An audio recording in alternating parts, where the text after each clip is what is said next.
Nosso assunto agora é saúde. Hoje, o Hospital AC Camargo divulga informações sobre o câncer coloretal. O trabalho acontece na Estação Paulista do metrô. O desafio, gente, é estimular hábitos saudáveis na população. Hábitos que podem ajudar no combate a esse tipo de câncer. A nossa repórter, a Priscila Kersh, esteve lá e tem mais informações.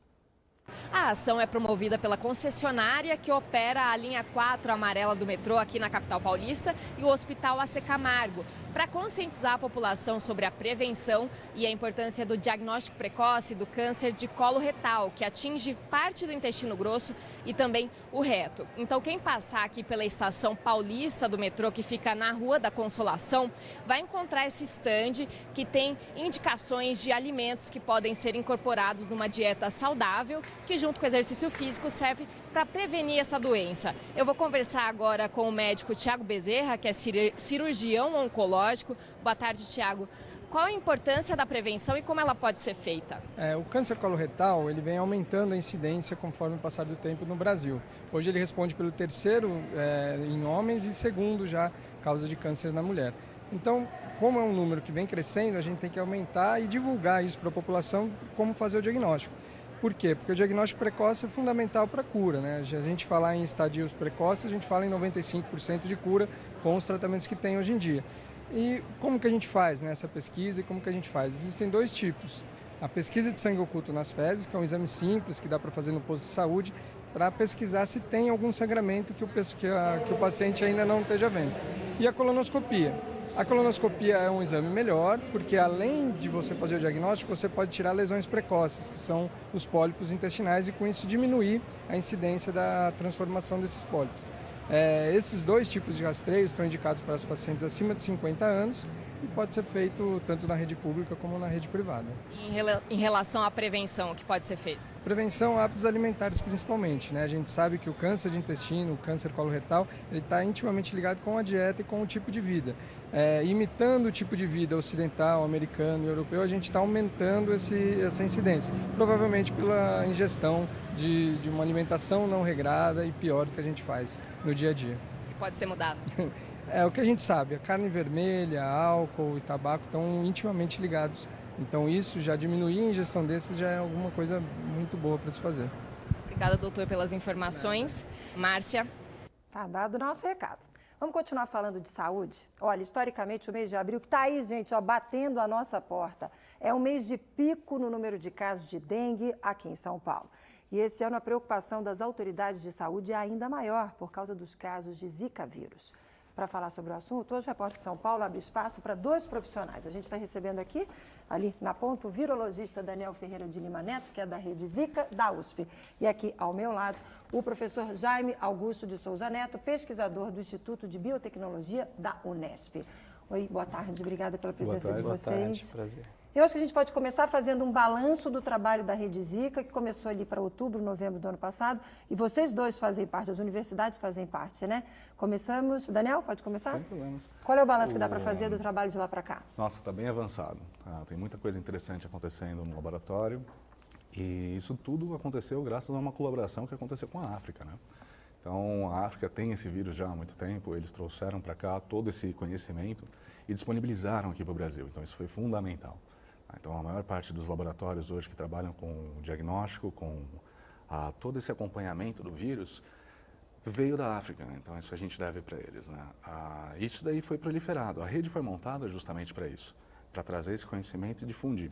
Então, hoje são mais de 42 laboratórios no estado e no Brasil que fazem parte dessa rede e eles estão conseguindo já acompanhar a evolução do Zika aqui no Brasil. Além disso, várias frentes foram abertas, né? Então, o que é muito importante frisar? Agora os trabalhos com imunologia, com neurologia, estão avançando bastante, a parte da vacina tem muito ainda a ser trilhado, mas por outro lado já existe a possibilidade de um diagnóstico diferencial, desenvolvido lá pela USP. Que é aquele do teste que faz o diagnóstico, mesmo a pessoa não tendo mais o Zika vírus, por exemplo, pode ter descoberto se ela teve a doença. Foi esse teste que vocês divulgaram na semana passada. Exato, exato. Mas esse teste é importante frisar que ele é diferente daquele que eles trouxeram na África, porque ele consegue discernir muito bem entre o que é Zika e o que é dengue. O teste está agora em fase avançada de desenvolvimento, ainda faltam algumas arestas para parar para poder ser liberado, né? Mas a informação que a gente tem é que isso daí vai ser produzido, inclusive talvez pelo Butantan, é o que a gente está tentando angariar fundos para isso, e distribuído no Brasil. Então a ideia é justamente manter esse conhecimento público e trazer um retorno, né? Jaime, para vocês na Unesp, qual é a avaliação que dá para fazer do trabalho da Rede Zika? Olha, nossa avaliação é que tem sido extremamente positivo, né? Não só do aspecto científico, né, no que vem sendo produzido, mas também colocando em contato pesquisadores que até então não se conheciam e que possuem experiências, capacidades que são complementares.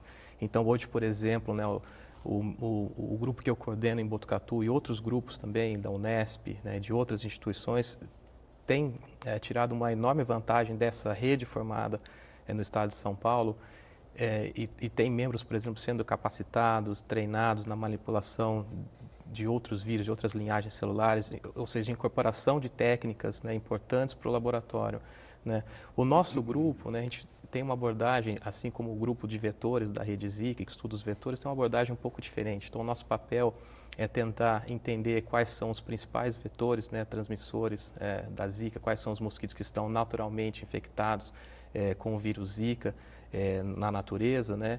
E mais do que isso, né? Agora falando um pouco de trabalhos que levam um pouco mais de tempo para serem realizados, a gente quer entender quais são essas interações entre o mosquito e o vírus, né? Por que a gente quer entender isso? Porque isso é muito importante para você identificar fatores que são ali do mosquito, dessas defesas, né, do mosquito, por exemplo, do vetor contra o vírus. Então a gente tenta encontrar quais são esses fatores para desenvolver estratégias, né, futuras de controle da doença. Até para entender, por exemplo, eu tenho essa curiosidade, como é que a gente sabe que o mosquito picou? Por que vai ter dengue, zika, chikungunya? O que faz dizer que foi o mosquito que picou e provocou essa ou aquela doença? Dá para saber? Ainda não, né? Bom, a gente pode entrar acho que ele pode falar um pouco mais na parte de diagnóstico, mas com relação ao mosquito, né, a gente sabe que o Aedes aegypti, ele é o principal vetor, tanto de dengue, né, quanto de zika, aqui no Brasil, que a gente chama de arbovirose, né, são os vírus transmitidos por artrópodes, né. Então, você sabe, né, obviamente que, né, existem outros tipos de transmissão que são mais raros, né, mas a gente sabe que no Brasil a principal forma de transmissão é pelo mosquito. Então, se você tem esse vírus, muito provavelmente você foi picado por um mosquito. Então, a gente já sabe que o mosquito pode ser infectado com esse vírus, né? O que a gente tenta entender agora é o tempo que isso demora. Como é que isso acontece? Exatamente. E o que já há de consenso, por exemplo, Daniel, com relação à zika e microcefalia, que é super polêmica essa questão? Olha, o que tem de consenso é que existe uma associação. Tá? Por enquanto, a relação causal, né? Ou seja, hoje é aniversário do postulado de Koch, né? Aquela história de você poder provar que a doença é causada pelo micro-organismo, por exemplo. 134 anos desse postulado.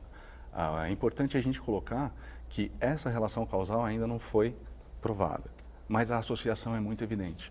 Diversos estudos já demonstraram isso, encontrando o Zika vírus em líquido cefalorraquidiano, no cérebro de crianças. As manifestações na microcefalia já estão sendo muito caracterizadas para Zika. Tá? Então, isso daí talvez já até mude de nome. Essa microcefalia talvez não seja mais uma microcefalia, leve um outro nome mais característico para Zika. Então, esse é o consenso nesse momento. Que dá para a gente acreditar e dá para a gente partir daí nessas pesquisas. Agora, a questão dos sintomas. Zika, febre chikungunya, dengue agora, gente, esse surto de H1N1, essa gripe que está levando gente até a UTI dos hospitais, o governo até pensando em antecipar a vacinação prevista para o dia 30 de abril, pensando não, já antecipando em algumas cidades da região oeste aqui do estado de São Paulo, na capital ainda não, a partir de 30 de abril, mas está aí a H1N1. Como é que a gente explica para quem está em casa o que é o quê? A sintomatologia para Zika ela é muito complicada. Então, grande parte dos pacientes, 80% deles são assintomáticos. Né? São o dado mais recente que a gente tem. O que quer dizer isso? Então, a pessoa pega a infecção, mas não apresenta sintomas. Então, você não tem aquela característica de dengue, por exemplo, uma febre elevada ou parecido com chikungunya, que é uma febre súbita que começa a 38, 39 graus. Ele é ameno. E esses 20% de pacientes que apresentam sintomas, né, eles têm sintomas bem leves. Então, é uma coceira nas extremidades, algum tipo de irritaçãozinha na barriga, nas canelas, esse tipo de coisa. Isso sintoma de? Para Zika. né? Então, o que é grande complexo, ou a grande complexidade no Zika hoje, é justamente esses 80% que são assintomáticos. Porque eles têm a infecção, são picados pelo mosquito e transmitem, mas eles não procuram atenção médica. Não tem porquê. Agora, eu estava até discutindo com o Daniel anteriormente, o H1N1 ele não deve trazer nenhuma complicação com relação ao diagnóstico, né? Porque os sintomas são bastante diferentes de gripe. Sim, sem dúvida. Né, e de Zika agora, e de dengue também. Agora, a complicação é que é Mas mais não uma cria doença... confusão, a população não pode achar e ficar na dúvida, está com gripe, está com dengue, não existe? Tem algum sintoma que vocês diriam, esse é o total diferente? Se tem esse, por exemplo, H1N1 ou é dengue, por exemplo, tem algum sintoma bem diferente? Pode variar de caso para caso, evidentemente. Vai depender, claro, do paciente. Aí os infectologistas vão tomar cuidado com isso, porque eles sempre estão preparados para isso. É a trincheira, é a linha de frente. H1N1, a gripe, ela tem uma tríade, né, de sintomas que são muito característicos. Então, é febre, um sintoma respiratório e um sintoma corpóreo. Por exemplo, cansaço, aquela coisa de não conseguir sair da cama. Quem pega a gripe fica desmoronado, né, baqueado na cama. Então, essa tríade é muito importante, ela é chamada de influenza-like illness, que é um termo para tornar próximo de influenza aquela infecção. Isso daí pode ser caracterizado em alguns outros vírus, mas é diferencial para Zika, chikungunya, porque não tem um sintoma respiratório, por exemplo. Para a gente fechar, vamos começar contigo, Jaime, orientação para a população. Qual é a parte que cabe à população nesse contexto todo? Olha, para a população, acho que nesse momento cabe a parte mais importante, que é o controle do mosquito. A gente está falando de um mosquito que, ao mesmo tempo, transmite, né, conhecidas, né, estudadas no momento, 3 doenças no Brasil: dengue, zika e chikungunya, né? São doenças que estão causando efeitos devastadores aqui, né, no nosso país. Então, a população, né, a mensagem para a população é permanecer alerta, principalmente para a gente, cientistas, né, tem que ter um diálogo muito responsável com a população, não dar a impressão... Não criar alarme, né? Não mas criar orientar. Exatamente. Para a gente fechar, você, por favor, Daniel? O que eu acho que seria muito importante nesse momento frisar é que a população tem que buscar os vizinhos. Você tem que conversar com os vizinhos, você tem que conversar com a pessoa do lado da sua casa, ver se tem algum foco ali. E se, por exemplo, a gente conseguisse atingir todo mundo que estivesse ouvindo isso agora, falasse mesmo hoje com o próprio vizinho, a gente teria um alcance muito grande. Todos unidos contra o mosquito. Exato. Gente, obrigada. Infelizmente o tempo foi curto, vocês estão convidados a voltar, viu? Delícia de papo, obrigado pelas informações. Ótima tarde, até uma próxima oportunidade. Nós agradecemos. Obrigado. A gente vai encerrando a Repórter São Paulo de hoje, mas a gente volta amanhã. Ótima tarde.